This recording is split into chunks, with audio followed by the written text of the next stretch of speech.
விஜய் படம் எல்லா படம் அப்படியே பார்த்துருவோம். இப்போ வந்து விஜய் படம் எதுவுமே போட மாட்டேங்கிறாங்க, ரொம்ப கஷ்டமா இருக்கு. எதுலையுமே போட மாட்டேங்கிறாங்க, பாட்டு போட மாட்டேங்கிறாங்க. போட சொல்லிடலாம், படத்தை போட சொல்லுங்க. ஏன் கண்ணு கலங்குது?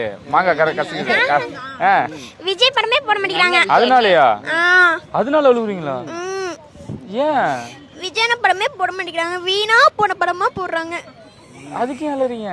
விஜய் படம் போட்டா என்ன அவங்க குறைஞ்சா போயிடுவாங்க அவங்க, அதனால எது என்ன அவ்வளவு பிடிக்குமா?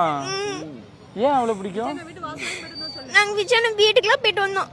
பாத்தீங்களா அவரை? இல்லப்பா, அவங்க ஏதோ வேலையில இருக்காங்க. வீடெல்லாம் திறந்து காமிச்சாங்க, வெளியே இருந்து சும்மா உள்ளுக்குள்ள எட்டி பார்த்தோம். ஆபீஸ்ல இருக்கிறாங்க அப்படின்லாம் சொன்னாங்க. ஏன் விஜய் அண்ணன் இவ்வளவு பிடிக்கும் உங்களுக்கு? ஏதாவது காரணம் இருக்கும்ல? ஏன்னே தெரியல, எல்லாத்துலயும் சூப்பரா நடிக்கிறாங்க. பாட்டெல்லாம் செம்ம ஹிட்டா இருக்குது. எல்லா படமும் வர காலத்துல டான்ஸ் எல்லாமே சூப்பரா இருக்குது.